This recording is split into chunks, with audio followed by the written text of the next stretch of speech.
नमस्कार, मैं हूं विजय विद्रोही। बात 1996 की है। तमिलनाडु की मुख्यमंत्री सुप्रसिद्ध फिल्म अभिनेत्री जयललिता हुआ करती थी और उस समय के सुपरस्टार के भी सुपरस्टार एक हुआ करते थे, जिनका नाम मैं बाद में बताऊँगा आपको। उन्होंने जयललिता सरकार की कार्यशैली की आलोचना की थी और जयललिता वो चुनाव हार गई थी। बाद में उस सुपरस्टार ने कहा था कि देखो, मैंने सिर्फ़ एक बार जयललिता की आलोचना की और जयललिता चुनाव हार गई। ये है मेरा फैन मेल। उस समय करीब 1 करोड़ से ज़्यादा जो 20 साल की उम्र के 30 साल के लड़के थे, वो उस फ़िल्म स्टार के या सुपरस्टार के फ़ैन हुआ करते थे, जिनकी उम्र आज 50 साल से ऊपर है, 55 साल के ऊपर है और वो फ़िल्म अभिनेता भी आज 12 दिसंबर को 70 साल के पूरे हो रहे हैं। 70 साल उनके पूरे हो रहे हैं ज़िंदगी के। तो इस सुपरस्टार का नाम है रजनीकांत। रजनीकांत का नाम आपने जाना होगा, सुना होगा, क्योंकि हिंदी फ़िल्मों में भी काम कर चुके हैं। अमिताभ बच्चन की फ़िल्मों में काम किया, अंधा कानून में काम किया, 1-2 कुछ और फ़िल्में थी जिसमें उन्होंने काम किया। अपने स्टाइल के लिए बड़े फ़ेमस थे, बालों को यूँ झटकते थे, सिगरेट सुलगाने का अंदाज़ अलग होता था, फ़ाइट का अंदाज़ अलग हो जाता था। यूँ अपना रिवॉल्वर निकालते, सिगरेट हवा में फेंकते, रिवॉल्वर से गोली चलाते और सिगरेट सीधा होठों पर आ लगती थी। तो कुछ ये अंदाज़ था उनका।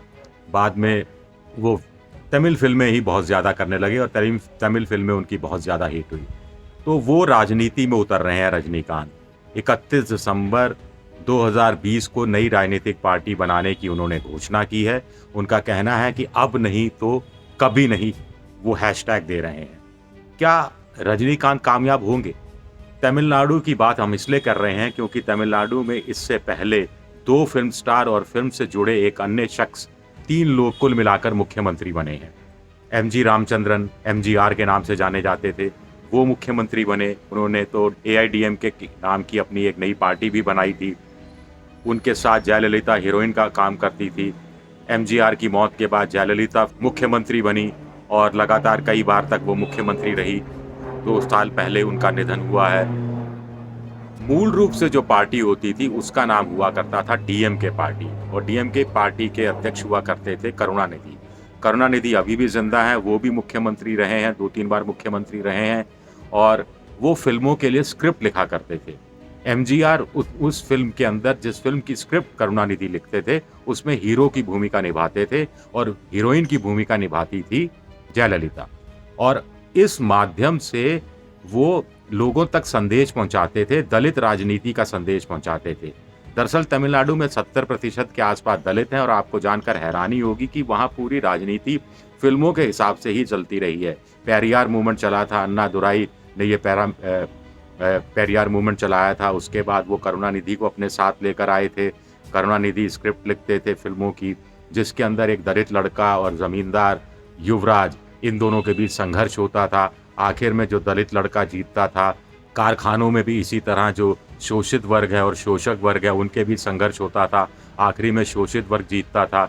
सवर्ण जाति के विलेन होते थे, एक तरह से हम कह दें, जो अंत में हार जाते थे और दलित जाति का हीरो हुआ करता था, जो अंत में जीत जाता था। और अंत में एमजी रामचंद्रन का एक शॉट आता था, घोड़े पर निकले हैं, लाल-लाल सूरज है और वो घोड़ा वहाँ से छलांग लगा रहा है। तो इस माध्यम से वो जनता के बीच तक पहुँचने की कोशिश करते थे।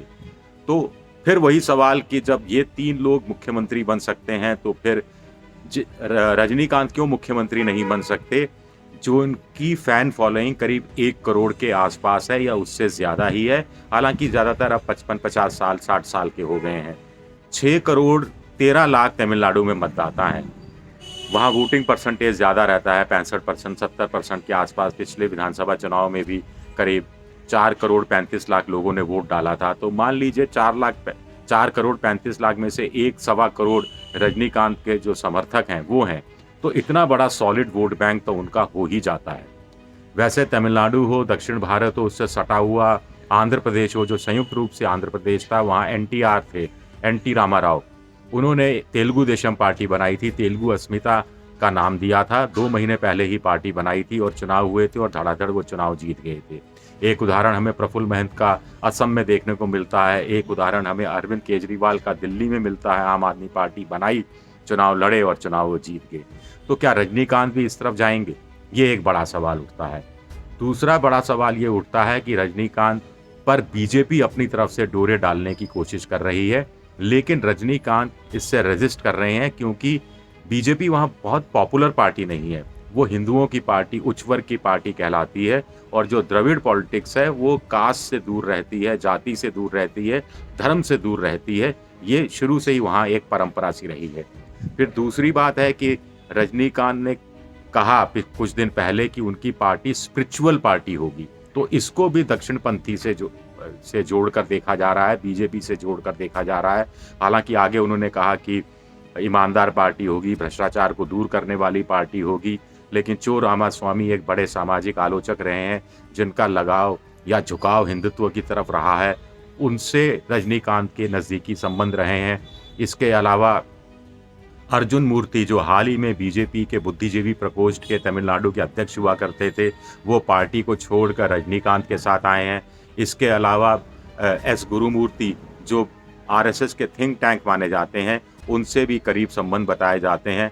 लोग ये कहते हैं कि रजनीकांत का बचपन जहां बैंगलोर में बीता था कर्नाटक में, वो रामकृष्ण मठ में 18 साल के जब हुए थे, तब तक वो रोज़ 18 साल की उम्र होने तक तो रोज़ रामकृष्ण मठ के में भी दर्शन के लिए जाया जाते थे। तो ये लीनिंग की बात हो रही है, लेकिन जानकारों का कहना है कि एआईडीएमके थोड़ी जयललिता के जाने के बाद कमज़ोर हुई है।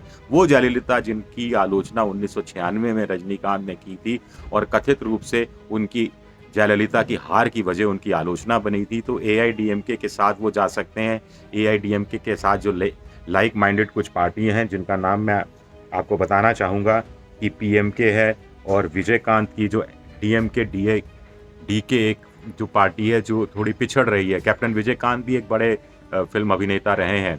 2016 में उन्होंने भी चुनाव लड़ा था, पहली बार चुनाव की राजनीति में आए थे। 8% वोट भी मिला, लेकिन सीट एक भी नहीं मिली। इसी तरह आंध्र प्रदेश में भी चिरंजीव, उन्होंने अपनी अलग पार्टी बनाई थी, वो भी आज हाशिए पर है उनकी पार्टी।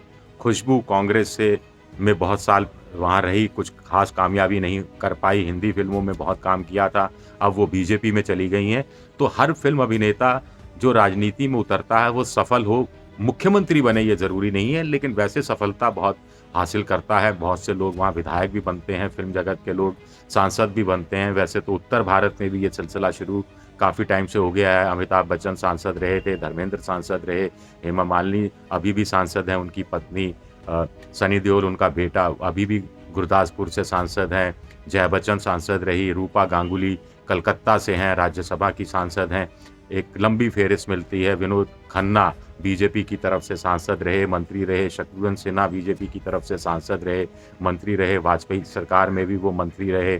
अभी मनोज तिवारी से लेकर बहुत सारे आपको नाम अभी भी मिल जाएंगे जो संसद के अंदर बैठे हैं। लता मंगेशकर वहाँ राज्यसभा में गई, लेकिन लोकसभा चुनाव भी बहुत सारे ऐसे फिल्म अभिनेताओं ने जीता और कामयाबी हासिल की। लेकिन रजनीकांत के लिए कहा जा रहा है कि अभी वो थोड़ा हिचक रहे हैं, कह रहे हैं कि मुख्यमंत्री पद की रेस में शामिल नहीं होंगे। तो लोगों का कहना है कि किसी नई पार्टी को एक आम आदमी वोट क्यों देगा अगर उसके पास पॉपुलर चेहरा नहीं होगा।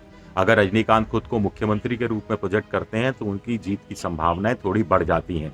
वैसे उनका मुकाबला एक और फिल्म स्टार, वो भी super film star Kamal Haasan से है, जो भी चुनाव मैदान में उतर रहे हैं। उन्होंने भी अपनी नई पार्टी का गठन कर लिया है। वो भी कह रहे हैं कि गरीबों के हक की, मजदूरों के हक की, अल्पसंख्यकों के हक की में लड़ने वाली उनकी पार्टी होगी। तो कुल मिलाकर तमिलनाडु के चुनाव में आमतौर पर उत्तर भारत के लोगों का बहुत ज़्यादा इंटरेस्ट नहीं रहता है, लेकिन इस बार रजनीकांत के कारण और कमल हसन के कारण उत्तर भारत के लोगों का भी इंटरेस्ट होगा। और जैसा थोड़ा देर पहले मैंने कहा था कि बीजेपी उन पर डोरे डालने की कोशिश कर रही है रजनीकांत पर। कुछ समय पहले अमित शाह चेन्नई गए थे, वहाँ वो रजनीकांत से मिलकर आए। आज उनका जन्मदिन है, तो प्रधानमंत्री नरेंद्र मोदी ने भी ट्वीट कर कर उनको उनके जन्मदिन पर बधाई दी है।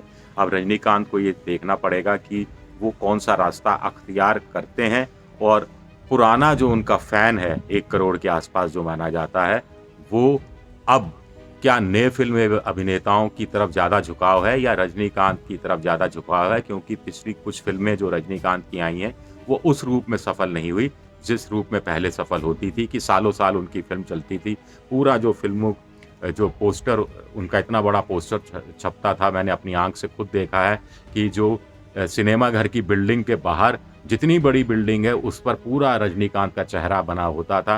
किसी एक्शन फ़िल्म के हीरो आमतौर पे वो रहते थे और उसी स्टाइल से उनकी लंबी-लंबी लाइनें लगती रही हैं।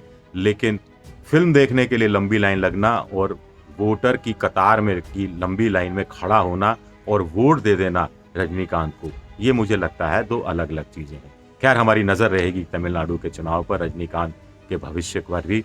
डॉक्टरों ने उनको मना किया है, 2 साल पहले उनका किडनी रीनल फेलियर हुआ था, ऑपरेशन हुआ था, तो डॉक्टरों का कहना है कि कोरोना काल में उनको इस तरह सक्रिय राजनीति में नहीं उतरना चाहिए, जहां आम जनता से बहुत ज़्यादा मिलना-जुलना होगा। इसके लिए भी बाकायदा एक फूल प्रूफ व्यवस्था वो लोग कर रहे हैं कि ज़्यादा लोग उनके करीब नहीं आ पाएँ। चलिए, रजनीकांत के फ्यूचर पर हम आगे भी बात करते रहेंगे। शुक्रिया आपका।